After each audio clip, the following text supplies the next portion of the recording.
Welcome to question hour. తెలంగాణలో మరో ఎన్నికల సమరానికి పార్టీలు రెడీ అవుతున్నాయి. ఇప్పటికే సర్పంచ్, మున్సిపల్ ఎన్నికల ఫలితాలతో జోష్ మీద ఉన్న కాంగ్రెస్ త్వరలో ఎంపీటీసీ, జెడ్పీటీసీ ఎన్నికలకు వెళ్తున్నట్లుగా తెలుస్తుంది. అందులో భాగంగానే జిల్లా కాంగ్రెస్ కమిటీ అధ్యక్షులకు శిక్షణ తరగతులు నిర్వహిస్తోంది. తెలుగు రాష్ట్రాల్లో కాంగ్రెస్ ను సంస్థాగతంగా బలోపేతం చేసేందుకు డీసీసీ అధ్యక్షులకు శిక్షణ ఇస్తున్నారు. వికారాబాద్ జిల్లా కేంద్రంలోని అనంతగిరిలో తరగతులు ప్రారంభమయ్యాయి. మార్చి 2 వరకు కొనసాగనున్నాయి. సంఘటన్ సృజన్ అభియాన్ కార్యక్రమంలో భాగంగా కాంగ్రెస్ అధిష్టానం నిర్వహిస్తున్న ఈ తరగతులకు తెలంగాణ, ఆంధ్రప్రదేశ్ కు చెందిన 77 మంది డీసీసీ అధ్యక్షులు హాజరు కాబోతున్నారు.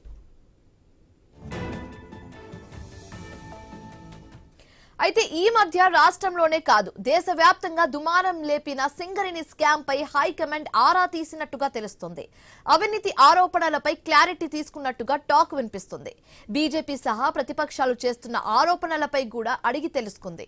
రాష్ట్ర ప్రభుత్వం అధికారికంగా నిర్వహించిన మేడారం జాతర విషయంలో హైకమాండ్ కొంత అసహనంగా ఉన్నట్టుగా ప్రచారం జరుగుతుంది. హైకమాండ్ పెద్దలను ఎందుకు ఆహ్వానించలేదన్న ప్రశ్నలు లేవనెత్తినట్టుగా తెలుస్తుంది.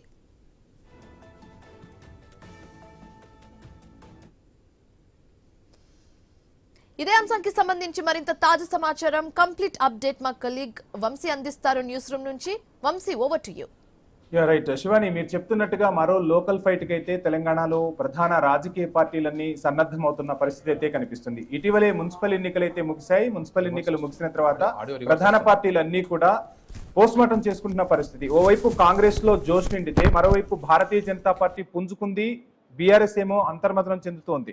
సో వరుసగా అసెంబ్లీ ఎన్నికల నుంచి మొన్న జరిగిన మున్సిపల్ ఎన్నికల వరకు చూస్తే రేవంత్ అప్రతిహతంగా విజయాలు సాధిస్తూ ఉన్నారు. ఇక్కడ పార్టీలు ఏ మేరకు ఓట్లు, సీట్లు సాధిస్తున్నాయి, ఓట్ షేర్ శాతానికి సంబంధించి కూడా ప్రతిదీ కూడా చర్చ జరుగుతున్న పరిస్థితి. ఈ నేపథ్యంలోనే మరో ఎన్నికకు ప్రభుత్వం సిద్ధమవుతుందా, మరో ఎన్నికను తెలంగాణలోని ప్రధాన పార్టీలు ఎదుర్కోబోతున్నాయి, వీటన్నింటికీ సంబంధించి మనకు క్లియర్ కట్ డీటెయిల్స్ అందించేందుకు మా ప్రతినిధి స్వామి ఇక్కడే సిద్ధంగా ఉన్నారు. స్వామిని అడిగి మరిన్ని వివరాలు తెలుసుకునే ప్రయత్నం చేద్దాం. స్వామి, చూస్తున్నాం తెలంగాణలో మరో లోకల్ ఫైట్ కు సన్నద్ధమవుతున్నట్టుగా ప్రధాన పార్టీలు పరిస్థితి చూస్తే అర్థమవుతుంది. వీటన్నింటికన్నా ముందు అసెంబ్లీ ఎన్నికల నుంచి మొన్న జరిగిన మున్సిపల్ ఎన్నికల వరకు ఓవైపు రేవంత్ అప్రతిహితంగా విజయాలు సాధిస్తూ వెళ్తున్నారు.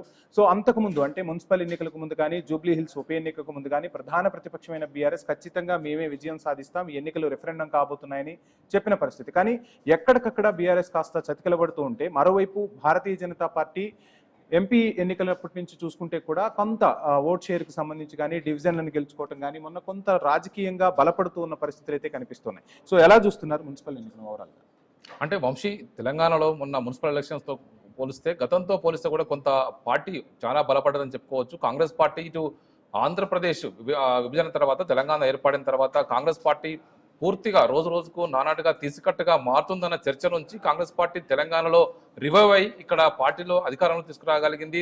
మరోవైపు ఆంధ్రప్రదేశ్లో కూడా పుంజుకుందామన్న ధీమాన్ని అయితే వ్యక్తం చేస్తుంది. కానీ మనం ఇక్కడ ఒక విషయం అబ్జర్వ్ చేస్తే, తెలంగాణ వచ్చిన తర్వాత 2 సార్లు బీఆర్ఎస్ పార్టీ రాష్ట్రంలో అధికారంలోకి వచ్చింది. దాదాపు 9 నెలల పాటు కేసీఆర్ ముఖ్యమంత్రిగా తెలంగాణలో పరిపాలన కొనసాగించారు. ఆ తర్వాత బీఆర్ఎస్ సర్కారు పైన, గత కేసీఆర్ పాలన పైన నిత్యం పోరాటం చేసినటువంటి కాంగ్రెస్ పార్టీ నాయకత్వం అంతా ఒకవైపు అయితే, రేవంత్ రెడ్డి పిసిసి అధ్యక్షుడైన తర్వాత మొత్తం క్యాడర్ అంతా కూడా ఏకతాటిపై తీసుకువచ్చి పార్టీని విజయవంతంగా ముందుకు తీసుకెళ్లడం సక్సెస్ అయ్యారు. పార్టీ అధిష్టానం రేవంత్ రెడ్డి మీద పెట్టుకున్నటువంటి నమ్మకాన్ని నిలబెట్టుకోవడంలో సక్సెస్ అయ్యాడు. అందుకే ఆయనకు ముఖ్యమంత్రి పదవి అప్పగించారు.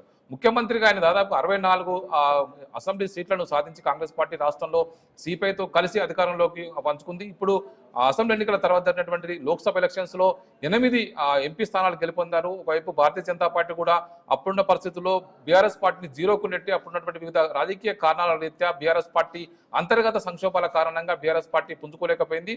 దీంతో బీఆర్ఎస్ పక్కన పోతే బీజేపీ, కాంగ్రెస్ 2 పార్టీలు కూడా బలపడి తెలంగాణలో చెరొక 8 స్థానాలు, లోక్సభ స్థానాలు పంచుకున్నారు. ఒకటి ఎంఐఎం పార్టీ గెలిచింది. ఆ తర్వాత జరిగినటువంటి కంటోన్మెంట్ బై ఎలక్షన్స్ లో ఒకవైపు లాసానందిత రోడ్డు ప్రమాణం తర్వాత అక్కడ జరిగినటువంటి ఎలక్షన్స్ లో కాంగ్రెస్ పార్టీ నుంచి శ్రీ గణేష్ గెలిపించుకున్నారు.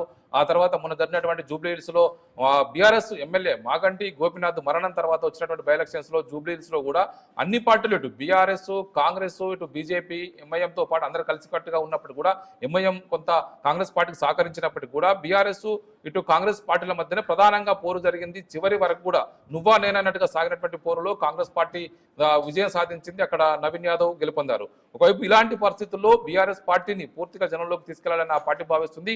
కానీ ఖచ్చితంగా తెలంగాణలో మరోసారి మేమే అధికారంలోకి వస్తున్నాం, ఇప్పుడున్న ట్రెండ్ మళ్ళీ కొనసాగితే మళ్ళీ మేమే ముందుకు పోతామని చెప్పేసి జనానికి ఒక భరోసా కల్పించడంలో ఇటు సీఎం రేవంత్ రెడ్డి సక్సెస్ అవుతున్నారు. ఇటు పిసిసి అధ్యక్షునిగా బీసీ వర్గానికి సంబంధించినటువంటి బొమ్మ మహేష్ కుమార్ గౌడ్కి పిసిసి అధ్యక్ష పగ్గాలు అప్పగించారు. ఇటు ఓసీ సామాజిక వర్గానికి సంబంధించినటువంటి రేవంత్ రెడ్డి ముఖ్యమంత్రిగా ఉంటే బీసీ సామాజిక వర్గానికి సంబంధించినటువంటి వ్యక్తికి పిసిసి అధ్యక్ష పదవులు అప్పగించి పార్టీని సమన్వయం చేసుకుంటూ పోతున్నారు. మరోవైపు ఇప్పుడు మొన్న జరిగినటువంటి ఇప్పుడు మున్సిపల్ ఎలక్షన్స్ లో కూడా పార్టీ కొంత గతంతో పోలిస్తే చాలా మెరుగైన ఫలితాలు సాధించిందని చెప్పుకోవచ్చు. వంశీ, స్వామి, మీరు చెప్తున్నట్టుగా ఒక ఎన్నికను ఎదుర్కోవటం మరో ఎన్నికను ఎదుర్కొంటున్న సమయంలో ఎక్కడికక్కడ కూడా బీఆర్ఎస్ స్ట్రాటజీస్ ప్లే చేస్తూ వచ్చింది. ప్రజల్లో తీవ్ర వ్యతిరేకత ఉంది, అది యూరియా సంబంధించి కావచ్చు. సో రకరకాల అంశాలు తెర మీదకి వచ్చిన పరిస్థితి, రైతు బంధుకు సంబంధించి కానీ రుణమాఫీకి సంబంధించి కానీ అసలు కాంగ్రెస్ ప్రభుత్వం ఏమీ చేయట్లేదు, ప్రజా వ్యతిరేకత తీవ్ర స్థాయిలో ఉందంటే ఫలితాలు మాత్రం అందుకు భిన్నంగా వస్తున్న పరిస్థితి. అంటే ప్రజల్లో కాంగ్రెస్ పట్ల సానుకూలత ఉందని మనం భావించవచ్చు అంటారా, లేదు కాంగ్రెస్ కు కొంత టైం ఇవ్వాలని ప్రజలు డిసైడ్ అయ్యారా, ఎలా చూడాలంటారా ఫ్యాక్టర్? అంటే ప్రతిసారి కూడా ఇప్పుడు తెలుగు పాలిటిక్స్ లో కావచ్చు, సౌత్ పాలిటిక్స్ లో కావచ్చు, జనం చాలా డైనమిక్ లీడర్షిప్ నే కోరుకుంటారు. ఇంతసేపు జాతీయ పార్టీలు బీజేపీ కావచ్చు, వైపు ఇటు కాంగ్రెస్ కావచ్చు, ఏదైనా సరే జాతీయ నాయకత్వం పైనుంచి పార్టీ వ్యవస్థను నడిపినప్పటికీ కూడా లోకల్ గా ఉన్నటువంటి డైనమిక్ గా ఉన్నటువంటి లీడర్నే జనం ఆదరిస్తారు. అందుకు మనం గతంలో చూసాం, వైఎస్ రాజశేఖర రెడ్డి కావచ్చు, టీడీపీలో చంద్రబాబు నాయుడు కావచ్చు, ఆ వైపు కేసీఆర్ కావచ్చు, ఇప్పుడు రేవంత్ రెడ్డి కావచ్చు, జనానికి గట్టి భరోసా కల్పించి తమ ఆకాంక్షలు నెరవేర్చగల నాయకుడు ఉంటేనే తమకు లాభిస్తుందని చెప్పేసి జనం కూడా భావిస్తున్నారు.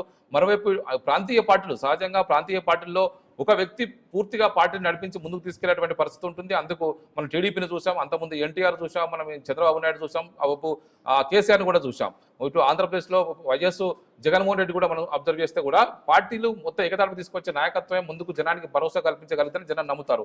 ఇప్పుడు తెలంగాణలో కూడా జాతీయ నాయకత్వం ఎంత బలంగా ఉన్నప్పటికీ కూడా ఇటు బీఆర్ఎస్ పార్టీని కేసీఆర్ నడిపిస్తున్నారు. ఒకవైపు ఆయనకు చేదోడు వాదోడుగా ఇటు వర్కింగ్ ప్రెసిడెంట్ గా కేటీఆర్, మరోవైపు ట్రబుల్ షూటర్ గా పార్టీని అన్ని నడిపించేటువంటి సర్వసేనానిగా అటు హరీష్ రావు అంతా తానే వ్యవహరిస్తున్నారు. ఇలాంటి పరిస్థితుల్లో ఇటు రేవంత్ రెడ్డిని ఢీకొట్టడం ఇప్పుడు రెండు బీఆర్ఎస్ పార్టీకి సవాల్గా మారింది. రేవంత్ రెడ్డికి ఉన్నటువంటి ఒకవైపు ఇప్పుడున్నటువంటి పబ్లిక్ లో కొంత అధికారంలోకి వచ్చిన తర్వాత వచ్చిన చరిష్మా కావచ్చు, వరుసగా ఎలక్షన్స్ లో సాధిస్తున్నటువంటి విజయాల పరంపర కావచ్చు, వారికి కొంత మోరల్ గా బూస్టప్ ఇస్తున్నాయి. మొన్న జరిగినటువంటి 116 మున్సిపాలిటీల్లో ఇటు 7 మున్సిపల్ కార్పొరేషన్ లో కాంగ్రెస్ పార్టీ 6 చోట్ల కూడా వారు విజయం సాధించగలిగారు. కార్పొరేషన్లలో ఒక చోట భారతీయ జనతా పార్టీ కరీంనగర్ లో విజయం సాధించినప్పటికీ కూడా అక్కడ కొంత కాంగ్రెస్ పార్టీ కొంత చూసి చూడనట్టుగా వదిలిపెట్టిందనే ఆరోపణ అయితే లేకపోలేదు.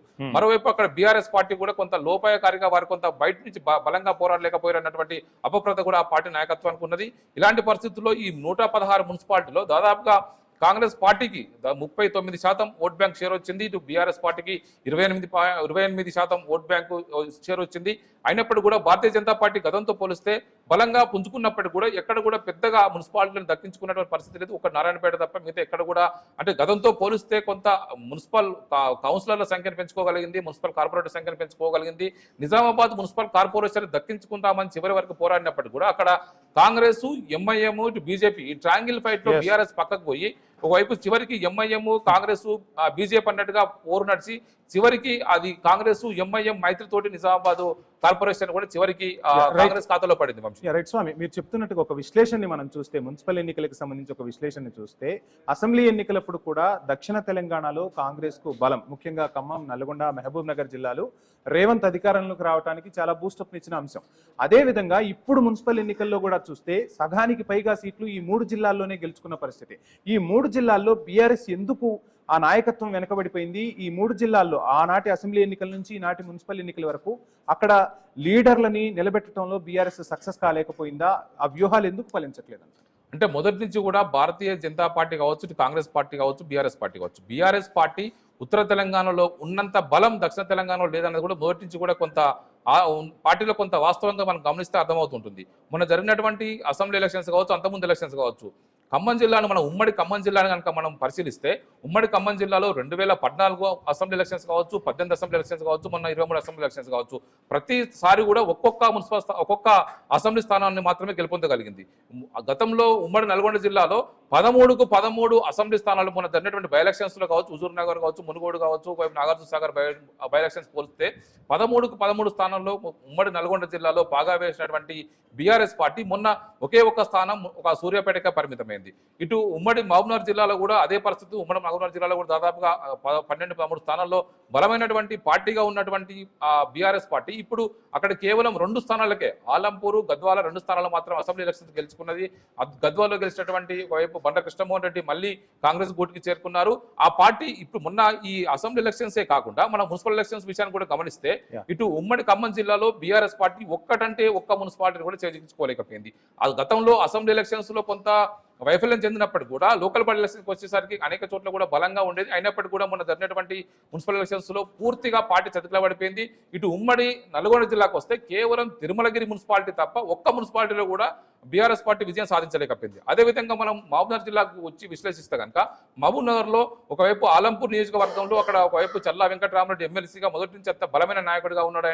ఆయన ఐజాను అదేవిధంగా ఆలంపూర్ 2 మున్సిపాలిటీలను దక్కించుకోగలిగారు తప్ప మిగతా జిల్లా అంతా కూడా కాంగ్రెస్ పార్టీ వైపు బీజేపీ బలంగా వారి ఓటు బ్యాంకుని షేర్ని కూడా పెంచుకోగలిగాయి. మనం చూస్తే ఈ 3 జిల్లాల్లో కూడా బీఆర్ఎస్ పార్టీ చతికిలబడడానికి కారణం ఏంది? ఇటు ఉమ్మడి వరంగల్ జిల్లా కూడా తెలంగాణ ఉద్యమానికి పట్టుగొమ్మగా ఉన్నటువంటి ఉమ్మడి వరంగల్ జిల్లాలో కూడా కేవలం చేర్యాల ఒక్కటి మాత్రమే గెలుపొందగలిగింది. మిగతా అన్ని చోట్ల కూడా బీఆర్ఎస్ పార్టీ గెలవలేకపోయింది. వంశీ, రైట్. ఇంకొక అంశాన్ని చూస్తే మనం ఇన్ని ఎలక్షన్స్ జరిగిన తర్వాత ఎప్పుడూ లేని విధంగా ఈసారి ముఖ్యమంత్రితో పాటు క్యాబినెట్లోని మంత్రులను కూడా ఢిల్లీకి పిలిపించారు. రకరకాల చర్చలు, ఊహాగానాలు జరిగిన పరిస్థితి. సో ఇక్కడ మెయిన్గా వచ్చిన అంశాలు ఏంటంటే సింగరేణి స్కామ్ పై ఆరా తీశారు. అదేవిధంగా అసలు ఏం జరగబోతుంది అంటే మరొక లోకల్ ఫైట్కి అక్కడ కేంద్ర అధినాయకత్వం అంటే కాంగ్రెస్ అధిష్టానం గ్రీన్ సిగ్నల్ ఇచ్చిందా? మొత్తంగా రేవంత్ నాయకత్వాన్ని సమర్థించిందా? మంత్రులకు ఒక క్లాస్ పీకిందా? రేవంత్ నాయకత్వంలోనే ముందుకు వెళ్లాలని ఒక క్లియర్ కట్ ఇండికేషన్ ఇచ్చిందా? లేదు ప్రతిపక్షాన్ని ఎదుర్కోవడంలో మంత్రులు పూర్తిగా బయటికి రావట్లేదు, పూర్తిగా వాళ్ళు భావాలను వ్యక్తపరచట్లేదు, సో ఖచ్చితంగా ఫైట్ చేయాలని చెప్పి వాళ్ళకి ఏమైనా ఒక క్లాస్ పీకిన పరిస్థితి? ఏం జరిగింది అసలు ఢిల్లీ పర్యటన మొత్తం? మొన్న అంటే మీరు అన్నట్టు వంశీ, మొన్న ఢిల్లీలో ఏఐసిసి అధ్యక్షులు మల్లికార్జున ఖర్గే నివాసం జరిగినటువంటి సమావేశంలో రాష్ట్ర కేబినెట్ నాయకత్వం అంతా కూడా, కేబినెట్ మంత్రులంతా కూడా పాల్గొన్నారు. ఇటు CM Revanth Reddy, PCC chief Mahesh Kumar Goud, AICC రాష్ట్ర వ్యవహారాల ఇన్ఛార్జి మీనాక్షి నటరాజన్ కూడా ఈ సమావేశానికి హాజరయ్యారు. ఇటు తెలుగు వాడైనటువంటి ఇటు వంశీచంద్ర రెడ్డి కూడా పాల్గొన్నారు. ఇటు కేసీ వేణుగోపాల్ పార్టీ నాయకత్వం కూడా రాహుల్ గాంధీతో పాటు అందరూ కూడా పాల్గొన్నారు. తెలంగాణలో దేశంలో కాంగ్రెస్ పార్టీ అధికారంలో ఉన్నదే 3 రాష్ట్రాల్లో ఉన్నాయి. ఇటు హిమాచల్ ప్రదేశ్, కర్ణాటక, తెలంగాణలో మాత్రమే కాంగ్రెస్ పార్టీ అధికారంలో ఉన్నది. ఇటు కర్ణాటక, తెలంగాణ మాత్రమే ఇప్పుడు కాంగ్రెస్ పార్టీకి మొదటి నుంచి కూడా బలంగా ఉన్నటువంటి పార్టీలుగా అధికారంలో ఉన్నటువంటి పార్టీలు కావడంతో కూడా వీటిని కాపాడుకోవడమే లక్ష్యంగా దేశవ్యాప్తంగా వివిధ రాష్ట్రాల్లో ఆయా పార్టీల పరిస్థితిని ఎప్పటికప్పుడు సమీక్షల కోసమే పిలుస్తున్నారని చెప్పి బయటికి చెప్పినప్పటికీ కూడా ఇటీవల ప్రతిపక్షాలపైన ముఖ్యమంత్రి కోటరీ మాత్రమే బలంగా ఎదురుదాడి చేస్తుంది. మంత్రివర్గంలో చాలా మంది కూడా తమ పని చేసుకుంటూ పోతున్నారు. ఒకవైపు ప్రతిపక్షాలను ఎదుర్కోవడంలో కొంత వైఫల్యం చెందుతున్నారు. వారిపైన వాళ్ళు చేసుకుంటూ వెళ్ళడమే కాదు, పార్టీని, ప్రభుత్వ పనితీరును ఎప్పటికప్పుడు జనంలోకి తీసుకెళ్లాలి, చేసిన పనిని చెప్పుకోవాలనేది కూడా ఇప్పుడు పార్టీ చేస్తున్నటువంటి ప్రధానమైనటువంటి ఉద్దేశం. మరోవైపు పార్టీలో చాలా మంది ఎమ్మెల్యేలు రీసెంట్ గా ఒకవైపు ఇటు దీనికి సంబంధించినటువంటి విషయంలో ఒకవైపు నైని కోల్ బ్లాక్ విషయంలో కావచ్చు, ఇటు సింగరేణి జరిగినటువంటి బొగ్గు కొంగుకు సంబంధించినటువంటి ఇష్యూలో కోల్ మినిస్టర్ గా ఉన్నటువంటి డిప్యూటీ సీఎం బట్టి విక్రమార్క ఇక్కడ చిన్న సబ్మిషన్ మనం మాట్లాడుకుంటే ముఖ్యంగా ఏ బొగ్గు స్కామ్ అంటే స్కాంగ్రేస్ అన్నారు, అధికారం కోల్పోవటం కూడా అంటే జాతీయ స్థాయిలో కాంగ్రెస్ పార్టీ అధికారం కోల్పోయింది స్కామ్ల వల్ల. భారతీయ జనతా పార్టీ ఆ నినాదాన్ని తెరపైకి తెచ్చింది. బొగ్గు స్కామ్ కూడా అందులో ఒక భాగమే. సో ఎక్కడా కూడా ఇప్పుడు అధికారం మళ్ళా నిలబెట్టుకోవాలి అంటే స్కామ్లు అనేవి ఎక్కడా జరగకూడదు. ఆ మాట వినటానికి కూడా కాంగ్రెస్ అధిష్టానం సిద్ధంగా లేదా?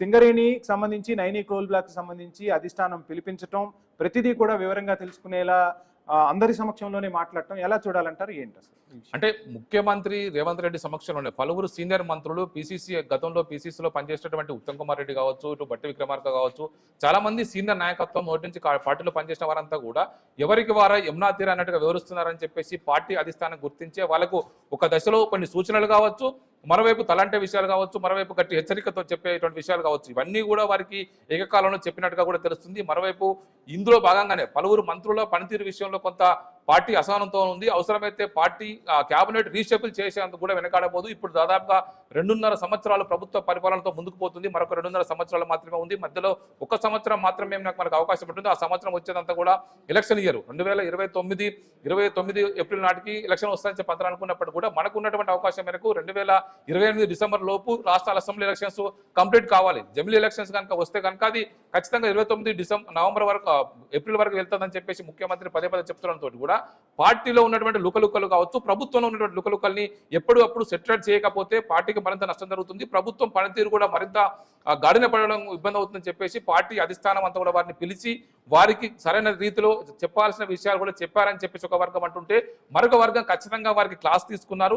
పలువురు మంత్రులు అవినీతి కుంభకోణంలో కూరుకుపోతున్నారు. ఇప్పుడు బొగ్గు కుంభకోణమే కాదు, పలు అంశాలు కూడా ఇటు హైడ్రా ఇష్యూస్ కావచ్చు, ఓవైపు ఇల్టు పాలసీ ఇష్యూలు కావచ్చు, అనేక ఇష్యూస్ లో ఇటు ప్రతిపక్షాలకు అస్త్రంగా వీళ్ళు చేస్తున్న వ్యవహారాలను మారుతున్నాయి. ప్రభుత్వంలో చేస్తున్న ప్రతి పని కూడా ఒకవైపు ప్రభుత్వంలో ఉన్నటువంటి ఇష్యూస్ బయటకు రాకముందుకే ప్రతిపక్షాలకు చేరవేస్తున్నారనే ఒక అపప్రద కూడా పలువురు మంత్రుల మీద ఉంది. వాళ్ళని కూడా సెటిల్ చేయడం కోసమే పార్టీ అధిష్టానం పిలిచింది. వారికి అన్ని విషయాలు చెప్పి ఎప్పుడు ఒకవైపు మీరు సరైన రీతిగా వివరించుకుంటే క్యాబినెట్ లో కొనసాగుతారు, లేకపోతే చాలా మంది ఆశావాహులు ఉన్నారు, కొత్త వారికి అవకాశం ఇస్తాము. ఒకవైపు కాంగ్రెస్ పార్టీ ఎప్పుడు కూడా ఒక వ్యక్తి పైన ఆధారపడి రాజకీయం చేయదు, ఒక వ్యవస్థను నమ్ముకొని రాజకీయం చేస్తుంది. మాకు వ్యక్తులు ముఖ్యం కాదు, పార్టీ సంబంధించినటువంటి వ్యవహారమే మాకు ముఖ్యం అని చెప్పేసి వారికి గట్టిగా చెప్పినట్టుగా మనకు తెలుస్తుంది. వంశీ రైట్, ఇంకొక అంశాన్ని చూస్తే మేడారం జాతరకు సంబంధించి అది చిట్చాట్ గా చూడాలంటారా, లేదంటే నిజంగానే సీఎం రేవంత్ రెడ్డికి క్లాస్ పీకారా? సో ఏంటి అంటే మేడారం జాతరను అక్కడ కాంగ్రెస్ అధిష్టానం అంత సీరియస్ గా తీసుకుందా ఇన్విటేషన్ పిలవకపోవటాన్ని? అంటే రాహుల్ గాంధీకి మేడారం జాతరను సక్సెస్ఫుల్ గా ఈ గవర్నమెంట్ నిర్వహించగలిగింది. దాదాపు కోట్ల మంది వచ్చేటువంటి మేడారం జాతర విషయంలో ఈ ప్రభుత్వం, ఈ రేవంత్ రెడ్డి సర్కార్, అక్కడ మంత్రి సీతక్క మేము సక్సెస్ఫుల్ గా నిర్వహించగలిగాము. అక్కడ కొత్తగా ఏర్పాటు చేసినటువంటి అభివృద్ధి పనులు కావచ్చు, 100 కోట్లు చేసినటువంటి ఇతర విషయాలు అన్ని చేసి చెప్పిన విషయాలన్నీ కూడా రాహుల్ గాంధీకి వివరించి చెప్తున్న క్రమంలోనే రాహుల్ గాంధీ కొంత సరదా సంభాషణతోటి మమ్మల్ని ఎందుకు పిలవలేదు, మమ్మల్ని పిలవచ్చుగా అని చెప్పేసి సరదాగా ఆయన అన్న విషయాలు బయటికి ఒక డిఫరెంట్ గా పోర్ట్రేట్ అయినట్టుగా కూడా వాళ్ళు భావిస్తున్నారు. రాహుల్ గాంధీ సరదాగా మమ్మల్ని కూడా పిలిస్తే మేము కూడా వచ్చి చూసేవారం కదా అని చెప్పేసి ఆయన చెప్పిన విషయాన్నే బయటికి ఈ విధంగా నెగిటివ్ గా పోర్ట్రేట్ అయిందనేది కూడా కాంగ్రెస్ నేతలు చెప్తున్నారు. సీతక్కను చాలా అభినందించారు. ఈ విషయంలో ఒకవైపు ముఖ్యమంత్రి చొరవ తీసుకొని కొత్త గద్దెల నిర్మాణం కావచ్చు, అక్కడ జరిగినటువంటి కొత్త అభివృద్ధి పనులు కావచ్చు, రోడ్ల విషయంలో కావచ్చు, అక్కడ జరిగినటువంటి మౌలిక వసతుల కల్పన కావచ్చు, వీటన్నిటి విషయంలో బాగా చేశామని చెప్పిన విషయాన్ని ఆ సందర్భంగా రాహుల్ గాంధీ కావచ్చు, ఏఐసీసీ అధ్యక్షుడు మల్లికార్జున ఖర్గే కావచ్చు, కేసీ వేణుగోపాల్ కావచ్చు, మిగతా వారంతా కూడా మమ్మల్ని కూడా పిలిస్తే వచ్చి మేము చూసేవారం కదా అని చెప్పేసి సరదా సంభాషణలో వచ్చినటువంటి అంశం తప్ప అక్కడ సీరియస్ ఇష్యూ కాదు, అది కేవలం సరదాగా వచ్చిన విషయం మాత్రమే అని చెప్తూ ఉన్నారు. వంశీ రైట్, డిసిసి అధ్యక్షులకు సంబంధించి శిక్షణా తరగతులు జరుగుతున్నాయి. సంఘటన సృజన్ అభియాన్ అనే పేరుతో శిక్షణా తరగతులు నిర్వహిస్తున్న పరిస్థితి. సో ఒకవైపు ఎన్నికల్లో గెలిచిన ఉత్సాహం, ఏ పార్టీకైనా ఖచ్చితంగా ఎన్నికల్లో గెలిస్తే ఆ ఊపు వేరే ఉంటుంది. వరుస విజయాలు ఖచ్చితంగా ఇప్పుడు రేవంత్ కు అదేవిధంగా కాంగ్రెస్ ప్రభుత్వానికి తెలంగాణలో బలాన్ని ఇచ్చాయని మనం అనుకోవాల్సి ఉంటుందా? రాబోయే ఎన్నికలతో పాటు ఆటోమేటిక్ గా మీరు అన్నట్టుగా ఒక సంవత్సరం ఎన్నికల ఏడాది తీసేస్తే ఇంకా 2 సంవత్సరాల కాలమే ఉంటుంది. ఈ 2 సంవత్సరాల కాలంలో ఇచ్చిన హామీలకు సంబంధించి తెలంగాణ ప్రజానికంలో వాళ్ళ మనసులను గెలుచుకోవాల్సిన పరిస్థితి కూడా రేవంత్ పై ఉంది. ఓవైపు ఈ వరుస ఎన్నికలతో ఇటు మంత్రులంతా సెటరేట్ అయినట్టేనా, ఇంకా రేవంత్ దూకుడుగా వెళ్లే అవకాశాలు కనిపిస్తున్నాయా? ఎలా చూడాలంటారు మొత్తం? అంటే ఏఐసీసీ ఇచ్చినటువంటి సంఘటన సృజన్ అభియాన్ అనే కార్యక్రమంలో భాగంగా కాంగ్రెస్ పార్టీని మరింత బలోపేతం చేసుకోవడమే లక్ష్యంగా ఈ కార్యక్రమం నిర్వహిస్తుండడం మనకు స్పష్టంగా అర్థమవుతుంది. ఇటు ఆంధ్రప్రదేశ్, తెలంగాణకు సంబంధించిన డిసిసి అధ్యక్షులందరినీ కూడా వికారాబాద్ జిల్లా అనంతగిరి ఏదైతే రిసార్ట్స్ ఉన్నాయో రిసార్ట్ లో ప్రత్యేకంగా కార్యక్రమాలు శిక్షణ తరగతులు నిర్వహిస్తున్నారు. ఇందులో కాంగ్రెస్ పార్టీని క్షేత్రస్థాయిలో ఏ విధంగా బలోపేతం చేయాలి, ఏఐసిసి ఇచ్చేటువంటి ప్రతి కార్యక్రమాన్ని సక్సెస్ఫుల్ గా ఏ విధంగా జనంలోకి తీసుకెళ్లాలి. ఒకవైపు తెలంగాణలో పార్టీ అధికారంలోకి వచ్చింది కాబట్టి ఇక ఆంధ్రప్రదేశ్ మీద దృష్టి పెట్టాలి. ఆంధ్రప్రదేశ్ లో వైఎస్ షర్మిల పిసిసి అధ్యక్షులుగా కొనసాగుతున్నారు. అక్కడ ఉన్నటువంటి పార్టీ డిసిసి అధ్యక్షులు, తెలంగాణ డిసిసి అధ్యక్షులు వీళ్ళందరూ కూడా కలిసికట్టుగా ఒక దగ్గర కూర్చొని పార్టీకి సంబంధించి భవిష్యత్తులో ఎలాంటి కార్యక్రమాలు తీసుకుంటే ముందుకు వెళ్తుంది. రీసెంట్ గా ఒకవైపు అనేక ఇష్యూస్ సంబంధించి రీసెంట్ గా మన్రేగా ఇష్యూ సంబంధించిన ఇష్యూలో ఒకవైపు దేశవ్యాప్తంగా నిరసనకు ఆందోళనకు పిలుపునిచ్చారు. ప్రతి ఇష్యూస్ లో కూడా ఏఐసిసి ఏదైనా కార్యక్రమం ఇస్తే ఆ కార్యక్రమాన్ని క్షేత్రస్థాయి వరకు ప్రతి వ్యక్తి వరకు కూడా దాన్ని బలంగా తీసుకెళ్లి కాంగ్రెస్ పార్టీ సిద్ధాంతాలని, కాంగ్రెస్ పార్టీ ఇచ్చినటువంటి పిలుపుని జనంలోకి తీసుకెళ్లి బలంగా వినిపించడం లక్ష్యంగా పనిచేయాలనేది ఒక ఇష్యూ అయితే వచ్చేటువంటి లోక్సభ ఎలక్షన్స్ లో ఇప్పటికే నరేంద్ర మోడీ, భారతీయ జనతా పార్టీ, ఎన్డీఏ కూటమి 3 సార్లు అధికారంలోకి వచ్చింది కాబట్టి ఈసారి ఖచ్చితంగా ఇండియా కూటమికి అవకాశాలు ఉంటాయి. కాంగ్రెస్ పార్టీ దాన్ని ఖచ్చితంగా ఒడిచి పట్టుకోవాలి.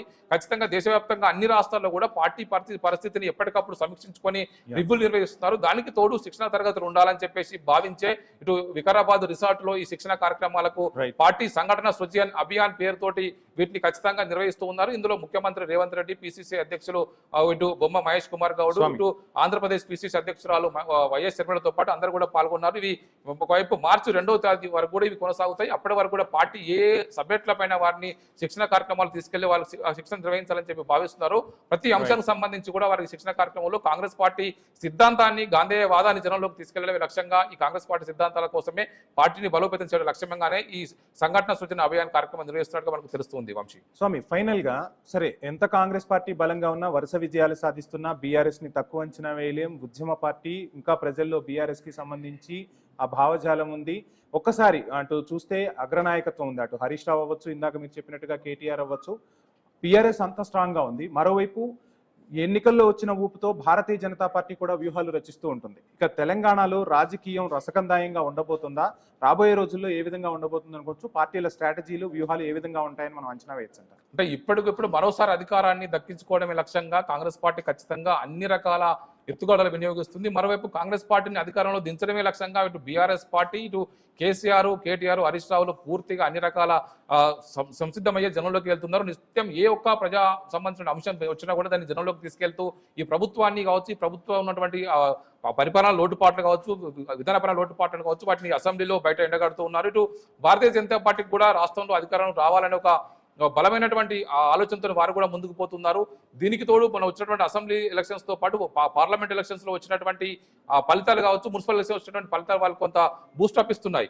దీంతో ఖచ్చితంగా తెలంగాణలో ప్రత్యేక వ్యూహంతో ముందుకెళ్లాలని చెప్పేసి భారతీయ జనతా పార్టీ భావిస్తుంది. ఒకవైపు ఉత్తరాది రాష్ట్రాల్లో కొంత మనం బలం తగ్గినా కూడా దక్షిణాది రాష్ట్రాల్లో పెంచుకోవాలనేది ఒక దిశగా వారు ప్రయత్నం చేస్తున్నారు. ఖచ్చితంగా ఈసారి 3 పార్టీల మధ్య ప్రధాన పోరు ఉంటుంది. కానీ మనం చివరికి వస్తే కనుక BRS versus Congress, Congress versus BRS అన్నట్టే ఆ పోరు అయితే కొనసాగే అవకాశం కనబడుతుంది. Vamshi, right, thank you so much Swamy. So పూర్తి విశ్లేషణ అయితే మనం చూసాం. ఇక మీరు అన్నట్టుగా ఎన్నికలు వస్తూనే ఉంటాయి, ప్రతిపక్షాలు కూడా చాలా ధీటుగా ఎదుర్కొంటున్న పరిస్థితి. సో తెలంగాణలో రాజకీయం ఏ విధమైన మలుపులు తిరగబోతుంది ఏంటి అనేది చూద్దాం. సో మొత్తంగా మరో లోకల్ ఫైట్ కి అయితే ప్రధాన పార్టీలు సన్నద్ధమవుతున్న పరిస్థితి. మీరు చెప్పినట్టుగా ప్రతి పార్టీ కూడా విశ్లేషణ చేసుకుంటూ ముందుకు సాగుతుంది. సో రాబోయే రోజుల్లో పరిణామాలు ఏ విధంగా ఉండబోతున్నాయి అనేది మాత్రం చూద్దాం. ఇది ఇవాల్టి క్వశ్చన్ అవర్. స్టేట్.